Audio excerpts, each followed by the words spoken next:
Welcome back, horror fans, to the Weird Kid Horror Show. I am your host, the Weird Kid. Today's awesome. I'm really excited about today. Today we're talking to Ed Edmunds, the co-owner of Distortions Unlimited. And you may remember him from Travel Channel's series Making Monsters. However, Ed also has his own YouTube channel showing you how to make your own masks. How cool is that? So, Damn it, DJ, you ate all the pizza rolls. but Ma, I thought you'd already eaten it. I only had 2. You ate the whole Okay, Ma, bag. please. We've talked about this. I'm trying to produce a show down here. Mr. Spielberg, you want to impress me? Produce a job. My mom's funny, so okay. Anyways, I will see you after the interview. Enjoy. I hear, is that a doggy? What's that? Is there a dog there? Did you hear that? Okay, well, there's like, I think I want to take this inside because we got a police helicopter circling around here all of a sudden. Something's going on. I'm gonna take that's this funny. inside. Yeah, I'm gonna take this inside. So It sounded like a growling dog, and I'm like, are you about to be bitten? where I live, there's always something going on. I just thought that they would give us a break tonight. That's funny. That's great. Yeah.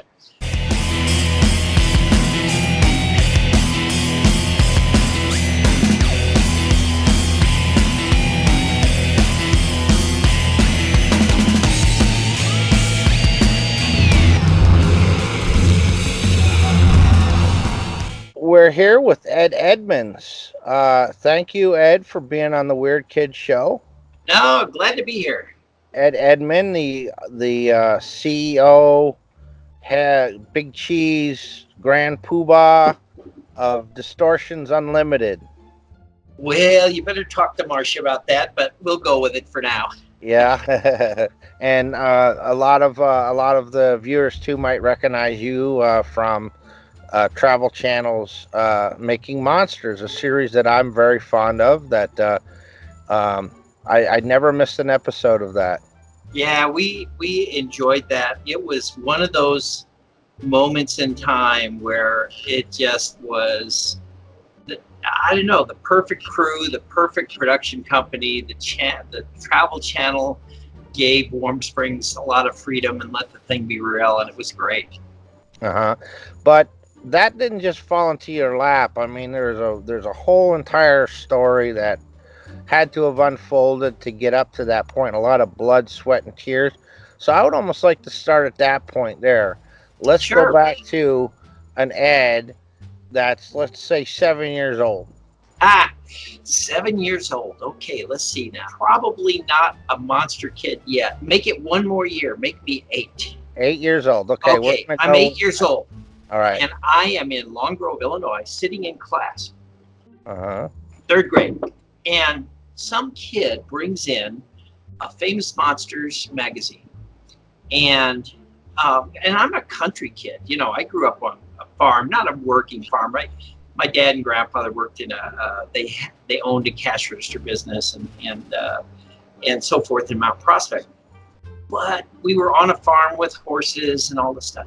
And so I'm one of those little kids. And I saw that magazine. And I can't really explain what happened, but I know that was the moment in time that everything changed. And it was just a stupid magazine, Famous Monster magazine. On the front was the like dinosaur alien creature from 20 Million Miles to Earth. Okay. And on the back, full color, Don Post calendar mask. Oh Yeah. my gosh! And I am not alone in this. I'll tell you that those masks, I saw that the rest of the magazine didn't matter. Once I saw those 2 images, I was off, and so I started the interest in that, and then along came probably that same year, the Time Machine, Orson, not Orson Welles. That's 1984. H.G. Wells. H.G. Wells. Yes. Yeah. And that came out that year, and Outer Limits, I believe, started 63, 64. And so that was an explosion. Now, I'm not going to blame it on Famous Monsters and Outer Limits, but I ended up flunking third grade, Uh-oh. which is very hard to do. Yeah. You gotta, if you're not Jethro Bodine, it's pretty hard to flunk third grade. But they decided, and the teachers were always writing, you know, Ed does good when he works, but he's always on cloud nine and this stuff. And so it actually worked out fine because some of my best friends were in the other third grade. But anyway, so I grew up, and you know, of course, Planet of the Apes, all this stuff. I'm sad a little bit. We've got a new guy at Distortions. I say new, he's been here over a year. And I'm talking about things, and I realize, have you seen this? No, I haven't seen it. Oh, yeah. And he's a monster lover, you know, Tom Cassidy. He's a monster lover, but he has not had some of these experiences. And quite honestly, they probably would underwhelm based on production value of some of these, like the latest Godzilla. He's a big fan of Godzilla, so I went to see Godzilla, and it was great, but it didn't hit me like Planet of the Apes or The Time Machine or something like that. Yeah. But it was very good, and certainly a bigger budget, more sophisticated in many ways. So anyway, sorry I got hung up there.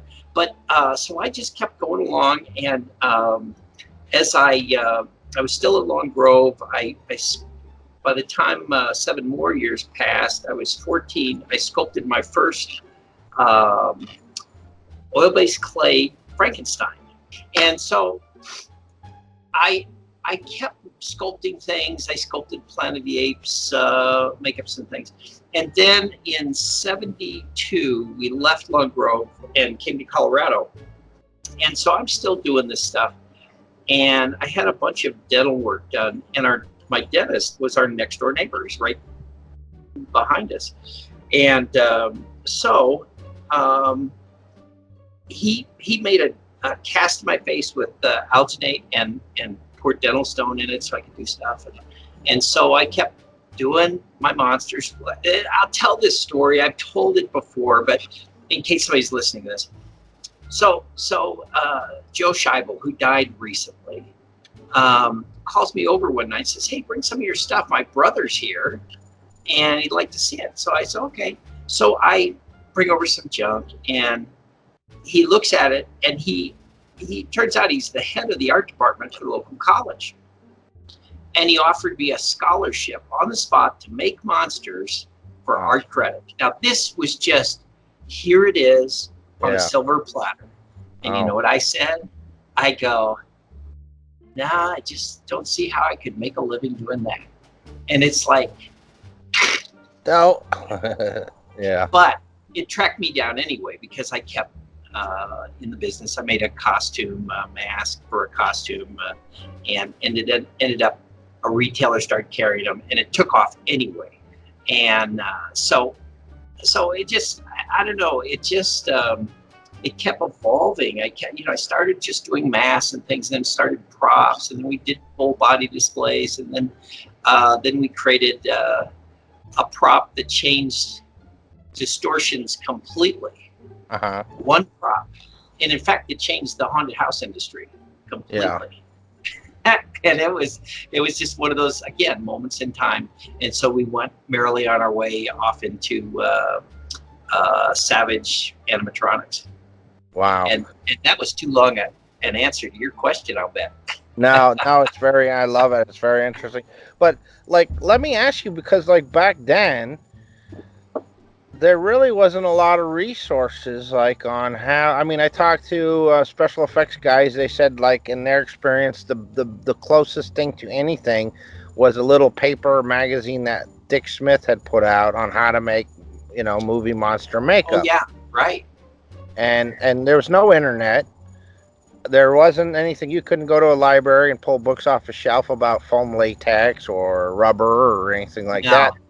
So you must have been somewhat of a mad scientist then. Yes, and it was even worse than that, because at the time it was a closed lip. The people would not talk. They wouldn't tell you how to do stuff, because I tried, I'm guessing I tried 100 different paints to paint on a mask so that it wouldn't crack off. And the only way I found that information out was Helen Foss, bless her heart. She called up a company they bought a mask from, and she kind of lied a little, but she goes, well, the paint's coming off, and I tried to paint it with some stuff, and it just cracks off. What do I do to fix this mask so I can sell your mask? And so the person on the other line goes, oh, that's easy. You just mix half latex and half house paint, and it'll color it and stick. And I'll tell you, those things, even though it's nothing today, there's all the information's out there. That was like, I don't know, super exciting. And so that, but the other thing I had, now I did have the Dick Smith book, handbook, it was a magazine, and that was very helpful, but it didn't go into really like rubber mask making. So for that, I had Richard Corson's stage makeup book, and it told you how to make rubber noses and stuff. So I just expanded that. I knew that they made casts of face and things, and probably could have killed myself making a cast of my face because you just didn't know. So here's what I did. I put on a bald cap, and I had my first wife, like, I set my head into a box of plaster and greased it all up. And then the box was taller. So she just, I guess I had straws on my nose or something, and we greased the molds up. And of course, she doesn't know what she's doing. And then she poured the rest of the plaster. And so I'm waiting, for the plaster, and I'm totally submerged. This isn't like alginate that you can rip off. This isn't like plaster bandage. All that stuff you can rip off. This is a block, and it started heating up. And I started to panic because I thought, if this doesn't come apart, it'll cook me, and burn my face and suffocate me. And so the only way I could communicate with my wife was I had a little notepad, so I'd just write blind, and I said, "Get a hammer."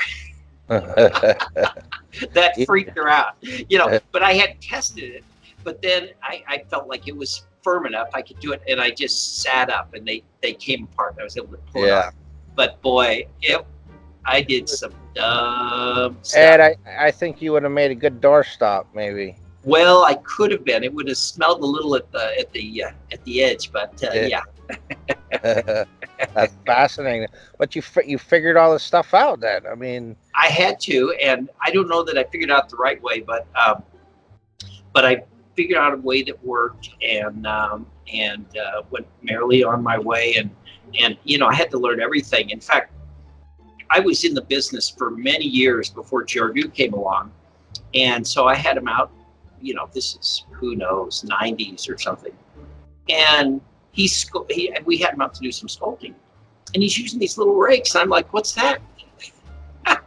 That revolutionized. Here I am, after being in it for many, many years, those little rakes, oh my gosh, that changes everything. And I had there's no rakes in any art store in Colorado. I mean, that's specialized stuff. Yeah. So you learn to find all these little tricks of the trade, like crimpling up aluminum foil for different textures, and it's so many things. Just anything you had around, a hairbrush, you do texture with. Necessity's the mother of invention is really true. But the sad other side of that sword is you screw stuff up a lot. Most of it doesn't work, but sometimes something comes along and works great. And then if it's not broke, you don't fix it after that, huh? Yeah, well, that's right. And I probably should experiment much more. Like Alan Hops, he'll do all these experiments and figure out the best foam and the best silicone and all this stuff. Man, if I find something that works, I'm done. And it's really dumb. Like I use gloss brown Krylon. There's probably 50 other colors and a dozen different brands that would work. But once that worked, to spray the mold, the sculpt before you cast it, I was done. and that's all. I won't even take the chance of like gloss gray. I'm afraid. Yeah. So it's dumb sometimes, but boy, when you're in a hurry, just find something that works. You go for good. Yeah. So tell me about the birth of Distortions Unlimited. In high school, I had a company I started called Modern Stagecraft, and I had and I did it just because I had these speakers. I had these giant concert-sized speakers with a giant amp board thing, and just would shake the house. Now, I had that just because I was a nerdy rock and roll monster, long-haired, Alice Cooper loving kind of freak. And so I had this PA system and snakes and all this stuff. And so I thought, well, I could make some money on the side. So I called the company Modern Stagecraft. But I also had all these masks, and I could do makeup and things. And so, and there was also lighting effects and things. So I thought, well, for that side company, I'll just call it, and I didn't know where it came up with the name, but Distortions Unlimited. Mm-hmm. And so then when I started selling the masks, Jim Foss, I think, wanted me to have a company name, and I used that, like it wasn't really well thought out. I would have probably overthought it nowadays, but it's like, yeah, Distortions Unlimited, that'll work. And it turns out Distortions is really a good name. And so that's where it came from. And I just started with selling masks to the Party Palace in Greeley, Colorado. Wow, that is awesome. That is awesome. But you mentioned Alice Cooper. Right. Now, Distortions Unlimited, and it was featured on one of the Travel Channel episodes. You're no stranger to Alice Cooper now, are you? Not now. Okay, I'm going to go down another little bunny trail. I hope you don't mind. No, it's okay. You can always edit. That's the beauty. Yeah, no, it's okay. This is You good say, stuff. yeah, that one's lame. Okay, so I was genuinely an Alice Cooper freak. I just, the combination of his freak show and makeup and snakes and all the stuff and the music was just, that really meant something to me. And so I ended up, I had, I think my biggest snake was Julius Squeezer, and he was a 14-foot not reticulated, Burmese python. But I had reticulated pythons. I had all sorts of snakes. I had top hats and platform shoes. I had silver pants, custom sewn. I mean, I was like, nerds would have thought I was a nerd. That's how bad it was. And so here I am, this Alice Cooper freak. And it's funny because then I get into the business and kind of leave that behind and stuff. And then we ended up thinking, well, we started Brutal Planet, which was a haunted house that it was half kind of bizarre rock and roll theater, and then this attraction where you get transported to another dimension or something. And so we thought, well, I wonder if we could pay to have Alice Cooper come out and start this thing off with a bang. And so he agreed to it, which was amazing. Yeah. And so I'm still, I've kind of gotten over being starstruck with people. But I had that still at the time. But anyway, I had him out, and that went great. And we had about a couple other times, and so he knew of us and what we did. And so they were doing a tour, and so they call up. I'm not sure if it was Alice specifically or one of his people, but it was like, well, they wanted to have us make the stage sets and everything wanted us to make the stage sets for a new tour. And not only that, they wanted to call the new album Brutal Planet, which was named after the haunted house that we'd had him out to.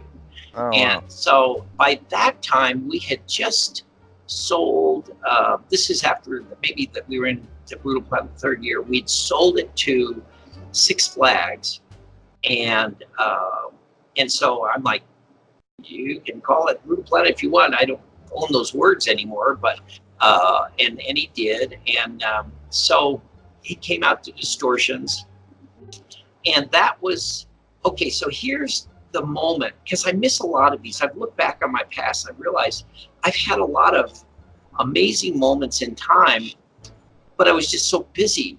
Like, for instance, I walked into Forrest Ackerman's house and met him and looked at all his stuff, and it didn't occur to me, I don't think at the time, this is the guy that got me in the business. Yeah. I was just so, I was out there to see Rick Baker, and I was there to see Don Post and all stuff. And it just didn't occur to me what an incredible moment that was. I did get a picture with him, fortunately.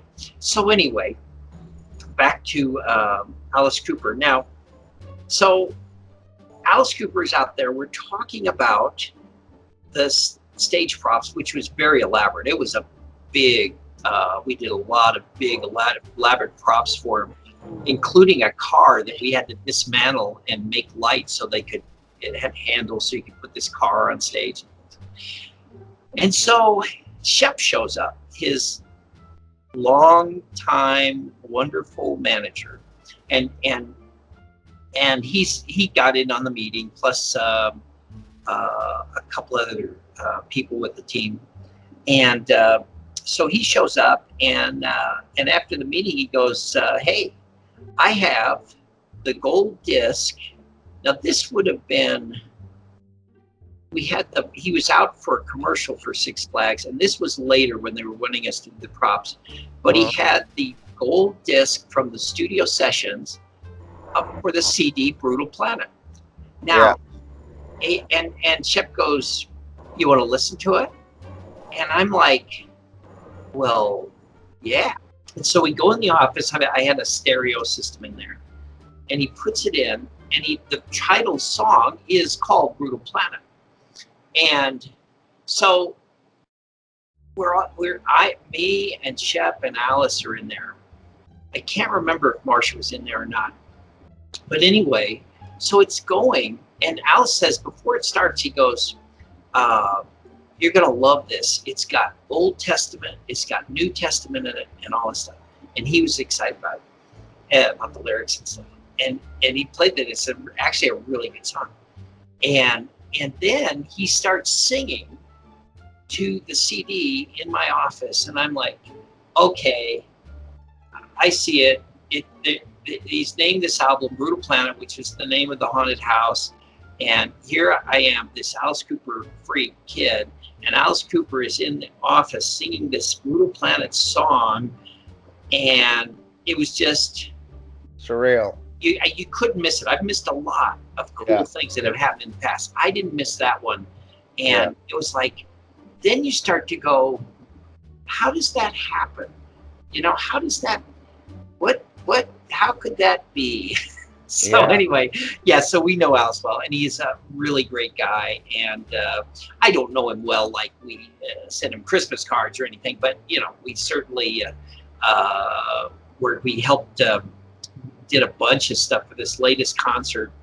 He's got a giant baby that we didn't make the baby, we had it sewn by our inflatable company that did our beast and stuff, and then designed it for him, and then made a bunch of stage props, a catapult, a wood chipper that didn't make the cut, unfortunately. But just lots of stuff. We're always, we tricked out his guillotine, made it look a little more savage. So. But you did do a giant Frankenstein for him. Yes. And when he got that, he said something to me like, I don't know if it was right when he got it or a little while into it, but he said he thought it was the greatest prop they ever had. Now, I would argue against that. I would argue for the guillotine, but they used that thing, I think, for 8 years. And finally, this year, they were calling up to say, we got to do something different because, we keep doing this Frankenhouse. And so they came up with the giant baby. But I saw some clips on the internet. They're still bringing in Frankie because he's such a crowd favorite that they know. It's like him not singing "I'm 18." It's he's got to do it. So Frankie makes a little quick appearance, I believe, in the current show. But yeah, they really have enjoyed some of the weird stuff we've made them.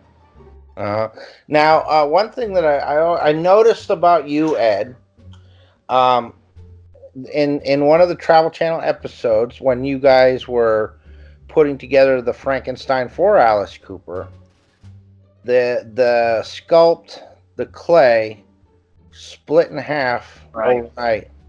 Right.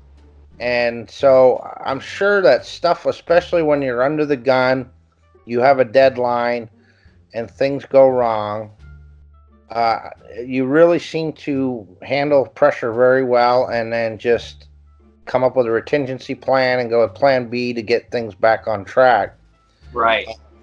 So, I mean, how often does that happen? Oh, probably daily. But here's the thing: the truth be told. Now we make our fair share of mistakes, certainly, but a lot of those problems were caused because of filming, and here's why. They would come in for a week or 10 days, and they would want to see it start to finish, and so that makes everything harder if you don't have time to do things kind of the normal way. And so, like with that sculpture, they want to see the clay go on the form and have the thing take shape and so forth. Well, normally they'd make the armature, you'd put the clay in the form, let it dry overnight at least and harden, and then you put more clay on. Well, they don't want that. I want to see that clay going on, and they do time lapse and stuff like that. And so a lot of times we got in trouble because of the rush that we were under to get things done quickly. But that's not to say we don't make mistakes. We certainly make mistakes and things, but actually some of the chaos was caused by trying to run the business and film these episodes. We'd have to go up and do interviews and things like that. So it really, it's a little more chaotic when we're being filmed, but still a wonderful experience. Mm-hmm. Something else that really, I'm 50 years old. I was a kid of the 70s. When I was a kid, there was the Ben Cooper stuff. Oh yeah. The little plastic masks and the wonderfully flammable vinyl outfits. Sometimes they were cloth and stuff like that. And I mean, they have a charm. I love them now. It's nostalgic, but and then the evolution, Don Post and stuff like that. But as far as Halloween, are very popular. It's gained in popularity over the years, over the decades. Right. When I was a kid, you put a couple of pumpkins out, maybe you made a scarecrow. But then when you would start to be able to buy props, it was, $50 was a lot of money for a prop, maybe $100 for a prop, Distortions Unlimited amazed me because I used to keep tabs on your product line. And I know that one thing that I came across that I absolutely loved that blew me away, but for me, the price was staggering for me, was this guy in a electric chair. Oh, yes. And when you turn this thing on, he would just shake and jolt, and the sounds, I mean, absolutely amazing. And you guys do a tremendous amount. I mean, now you provide for like people that run year-round hunts, and so can you tell me about that? The fact that Distortions Unlimited is very innovative. Well, occasionally we get lucky and innovate something that people like. But there's a couple of things you touched on price. I think that our generation, when we saw those Don Post masks and we wanted them bad, the reason we couldn't have them is they were they were like $35 or $36, and then the other ones were $39, the ones with hair and stuff. $39 in today's adjusted dollars, that's like $400. That's what the problem was. But what's great about it is because we couldn't have them, I think that drove at least me and a lot of others to want to make their own monsters and get those things. And eventually I did get a lot of those in high school. So that was something that even back then, the good stuff was expensive. Those masks were not cheap. Now you look at now, only $40. It's not our $40. It was 1960 or 70 $40. Yeah. The electric chair, it's another price issue. When we came up with that, we did it for a thing we were doing called Dark Museum at the shop. It wasn't a haunted house, really. You just went in this room and all this stuff would come on. And that was the grand finale. And we thought, well, we've made this thing. Let's take it to Trans World. This is the big haunted show for the haunters. And at the time, it was retail, too. And so we took this thing, but we priced it at $3,800. Now, this was the most expensive Halloween thing ever. There was a few, like Cregan had some little talking things and everything. It was tongue-in-cheek, but it was extremely expensive. I thought we'd sell 6 because of the price. The other thing that was unique about this is Halloween has always been a little bit, look, I'm a scary werewolf. It wasn't really in your face savage. This electric chair, in fact, here's these people, they're like, they know something's going on because we had it behind a glass wall and it was in this thing and it was elevated. And they would actually, it would go on and they knew it was going to shake or something, but it was so violent that they would actually step back and it's like, whoa. And so what happened, I think, is so many people in the biz are like big kids at heart. I think they spent that money not because it was a wise purchase, which it did turn out to be, but because they just wanted it. And so a lot of them say, I'm going to take some of my marketing budget and I'm going to do. And so instead of the 6 I thought we'd sell, that first year we sold over 200. And that just building them is a chore. These things we make are pretty involved. Well, anyway, those went out that year into the United States, and what they found happened was they spent this huge chunk of money, but then the papers came out and the word of mouth went out and their attendance was skyrocketing because they bought this thing. Now, this was back in an era when haunted houses were charities and they were low budget and usually black plastic and masks from Kmart. And the JCs did some pretty nice stuff, but most of them were like, not so good. And so I think the businessmen and these guys go, wait a minute. So if we spend some money, we could really make a killing. And so then it started to shift. And then you get these like multi-million-dollar netherworld type haunted houses and huge budgets and big ticket prices. And there's Haunted Attraction Magazine has written some articles on how that changed it. That prop changed the industry, and it's kind of funny because it was just an offhand thing. I actually I liked it, but I had no idea what that thing was going to do. And the rest is history, pretty much. Well, it's history for monster lovers, yes. Yeah, but not just for large attractions. There's individuals. Oh yeah.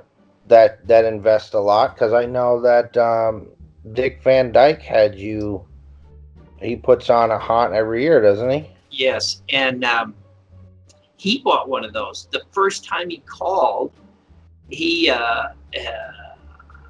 just, oh man, I don't know how much he spent, but he bought numerous big expensive props. He was just like kid in the candy store. He found us, and he was so excited, and we were, of course, excited to work with him, and so that's cool. Now, have you been asked, like, I mean, predominantly people that own, individuals like myself that want a prop to, I add to my little front yard haunt every year. Then you have the businesses that have year-round haunts, the attractions. Right. What about like film production? Like, has there been any like film directors that need a cadaver that have approached you for props and stuff like that, or? We have done some of that, but it's pretty limited because most of that stuff goes on in Hollywood, and there's so many people out there that do stuff. But every so often we'll make something for movies. Supposedly our Batman costumes were used for a closet scene where he opens it up. There was a bunch of them. I've never validated that, whether that was true. They bought them. Bob Short, who he won an Oscar for Beetlejuice, he called up one time and wanted an alligator. So we sent him our alligator for some show he was working on. I think he was actually in Florida. And then he would, just as a backup, he also had a Hollywood company make an alligator and send it out. And they looked at it and go, we're using distortions. And here's why. Because we cast ours off the real thing. We cheated. We got a 12-foot legally poached. There's only 2 guys that have a year-round license for nuisance alligators, that get in and start eating people's food. You can't use legal and poached in the same sentence. Well, I shouldn't say that. They have a license, a year-round license to handle nuisance gators. And so it took 2 years to legally get a big gator. So we cast that, and that was a horrendous project because it took a number of days to make the mold. We had to let him thaw because he came in frozen, harder than anything I'd ever seen. They must have frozen him in dry ice or something. And we had to wait 2 or 3 days for him to cool or warm up enough to cast. And then he was already starting to smell a little fishy. And as you well know, alligators have a unique, horrible smell. And so we started casting it, and we hadn't made a plaster mold before. So it took us a long time. We made this mold. Well, by the time we finished the mold a few days later, it was starting to smell a little. But when we pried the mold off the table, oh my gosh. I mean, if smell was a Muhammad Ali boxing fist, it just booms. Oh, man. And if you just walked in the room with the gator, you had to throw away all your clothes. That was it, just anywhere near this thing. And so it reeked, and we had trouble. And when we first got it, everybody said, well, I want the tail, and for food. And I want the skull. And nobody wanted any part of this alligator. And I don't want to go into too much detail, but we had to find an orifice and hammer a pipe into the colors and odors and the horrible sounds this thing made as we tried to pry this poor animal out of this mold. Anyway, so then we're like, okay, what do we do with this? It's not like you throw it in the dumpster. And so we called a rendering plant, and they're like, yeah, we'll get it. And so they got it, but they just hauled it to the dump. And so I heard there was quite a stir at the dump. In Colorado, right? Yeah, in Colorado, you don't usually see whole gators. Any other like celebrities? Dick Van Dyke, Alice Cooper. Is there anyone else that comes to mind that's taken an interest in home haunts? Not so much. We brush shoulders with people here and there. Who's the guy? David Lee Roth. One time calls up. He's at some hotel somewhere, and he had found us, and he just wanted us to send him a bunch of masks. And to this hotel, Dave Mustaine, if I'm saying the right guy, with Metallica, he loves monsters and monster masks and stuff. And so he called up one time. Marcia talked to him, and he wanted an Invasion of the Saucermen. Well, by this time we quit making them. Yeah. But our son, Adam, had one. It was probably a birthday present or something. And so Dave Mustaine's like, I'll pay you $500. Now, this is a kid. So I'll pay you $500. I'll get you backstage passes for the whole family and stuff, you know, and you can bring it to me and stuff. And Adam's like, nah. Yeah. But anyway, he ended up selling it to some ad agency a couple years later for $500, you know. So it's just that kind of stuff. But yeah, we not that we're real close to and things, but Michael Jackson bought one of our queens, but I never talked to him or anything. Woody Allen, we just get this check and from New York, and it's for an alien, full body alien, and it's Woody Allen. And it's like, dang, I should have photocopied that check, you know, just stuff like that. Yeah. So that's, everybody loves Halloween. But where are you guys at now? Like, you try to up the ante on your catalog once every year? Do you have like a set amount of props? Okay, this year we're going to do 6 new products. Is there a goal every year for something new? Yes, and the way it fleshes out now, and it's been going this way for quite a while since the trade show split into retail and haunt. And so in January, the retail show comes, so we make a bunch of products for that, and we might make 15 products, you know, and a lot of those are big. Most of them are big. And so then, right on the heels of that is Transworld in St. Louis. Now that show's in New Orleans now. Then St. Louis and Transworld, and so we'll make maybe 15 products for that. But what's happening is this happens year after year after year. And so we're getting overwhelmed with molds and foam masters and stuff. And so we're going to have to deal with that. I don't know what we're going to do because we're running out of space, and we've got lots of space. We've got 2 buildings. They're like twins.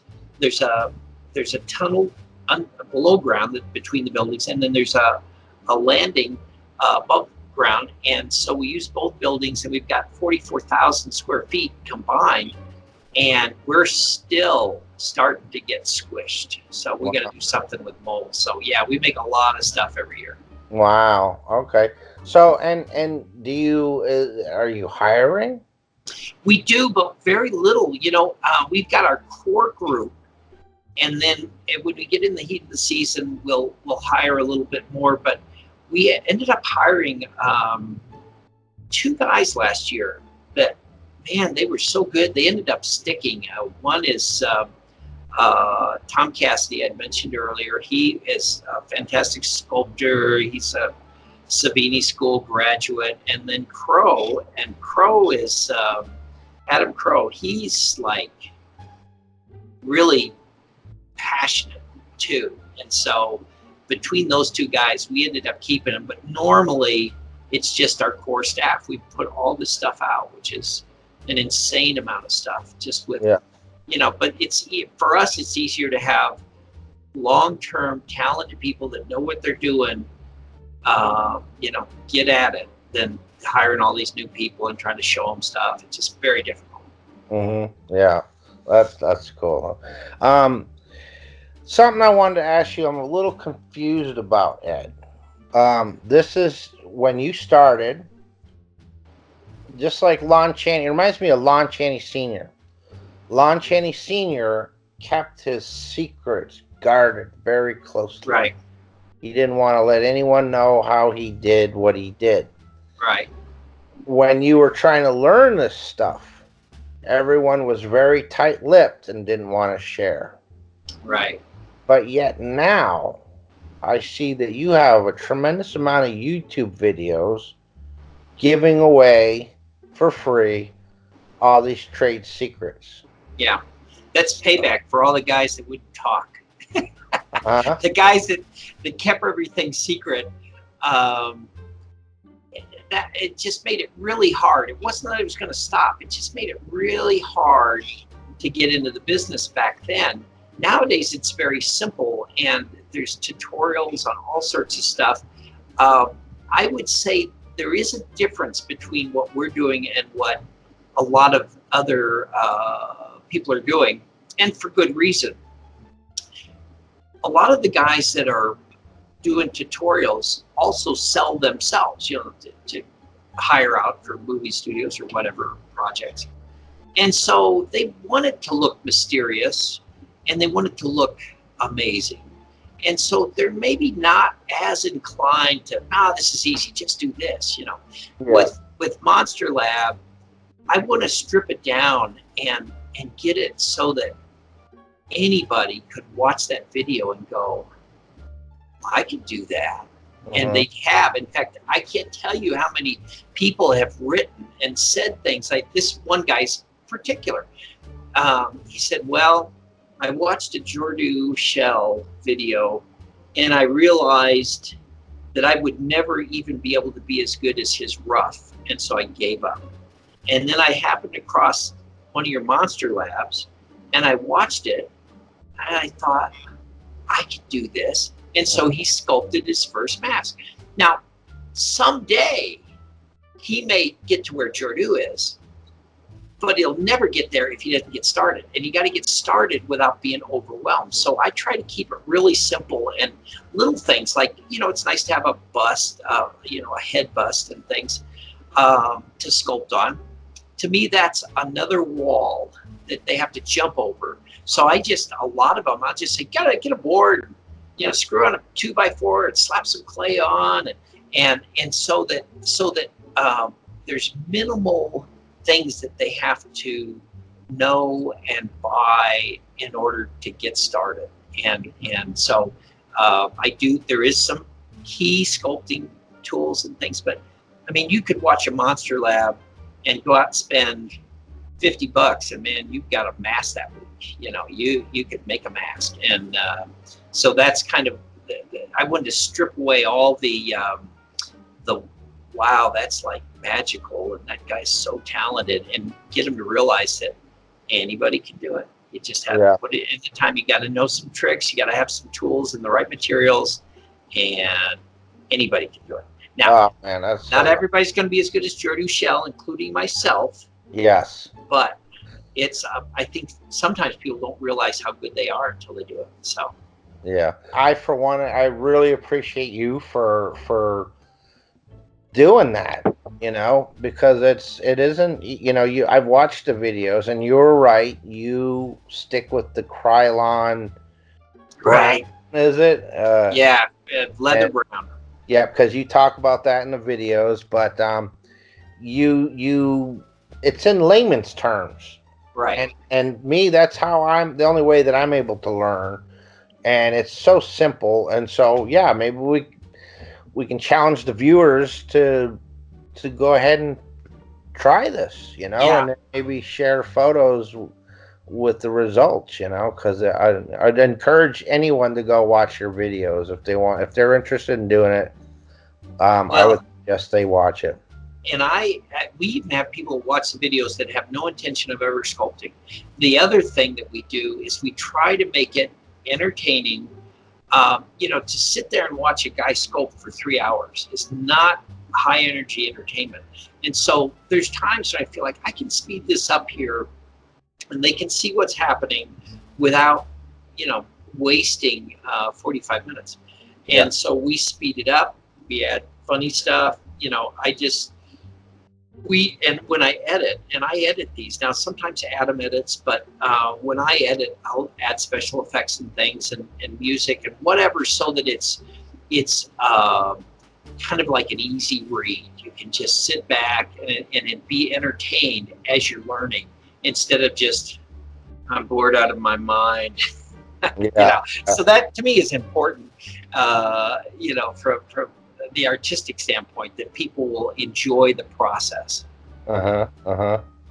Okay. Well, is there anything that that you're up to, that are you going to be showing up at any events that you'd like to, any shows, conventions that's coming up that you'd like to plug? Oh no, we do the usual, but nothing spectacular. Just we'll just be glad when this Halloween's over. This was a continual high burn year as far as busy.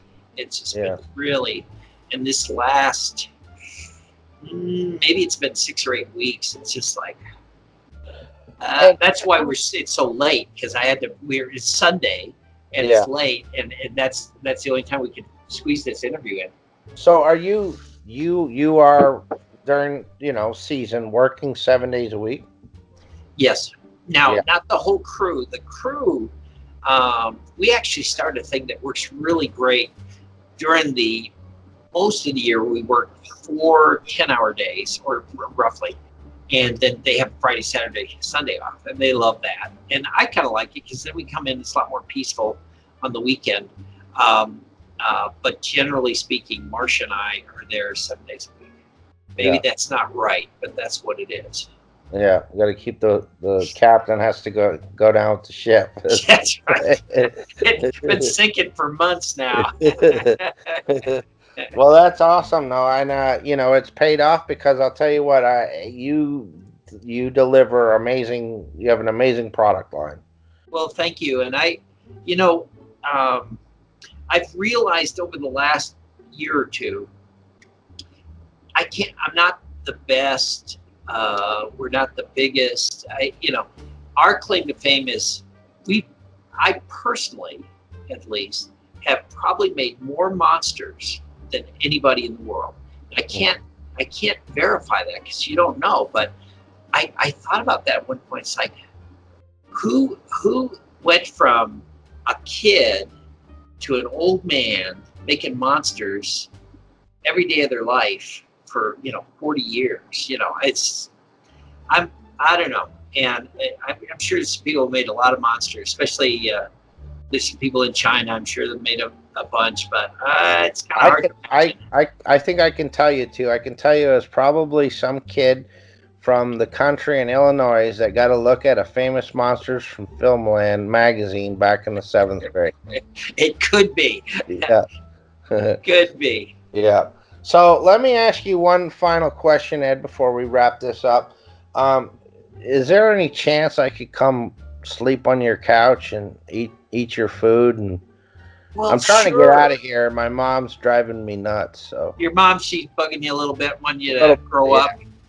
Well, you tell me. I'm in between jobs, Ed. I'm in between. Oh yeah. Yeah. So. Yeah. Well, now listen. If you're serious and you want to make monsters, it's a hard life, but it's fun. But maybe your mom could be more supportive. I don't know. Maybe you could make some monsters in the basement and sell them. We might have to try that. But I might have to have a go and watch your tutorials. I might have to give it a chance. Who knows? Well, now listen. I'll tell you what. You come out sometime, and I will personally show you how to make monsters, so you can go back and impress your mother and convince her that this is the career move you need. You know what? I think we're gonna have to go with that. All right, sounds good. Ed, thank you so much. We appreciate it. I've enjoyed. It's been a lovely talk.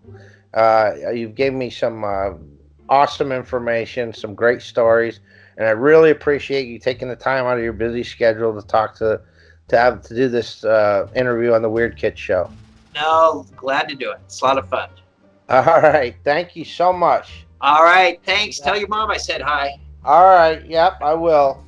What an awesome interview that was. I'll tell you what, I really enjoyed talking to Ed. Ed is a super nice guy. Super down to earth. Oh, that Ed is cute. He looks like a naughty Santa Claus. Okay, first of all, Ed is happily married to Marcia, who he happens to co-own the business with. And second of all, gross. You are too old to be thinking about such things. Besides, your plumbing leaks. I'll have you know I'm still a woman. And I can't help it if I blew out my O-rings in the 80s. You'll start falling apart too when you get to my age. Anyways, I want to know, should the weird kid take his allowance that his mom gives him, save it up, and fly out to Colorado for a long weekend in making monsters? Let me know in the comments below. Also, you need to go check out Distortions Unlimited webpage. They have a huge catalog and a price range to fit anyone's budget. Also, you need to go to Ed's YouTube channel, Monster Lab, where he's going to show you how to make your own creations, to make your own monsters. Please, don't forget to like and subscribe, and I appreciate you, and we'll see you next time. We've got a bunch coming. Thank you. If I could get down these stairs, I'd shove my cane up your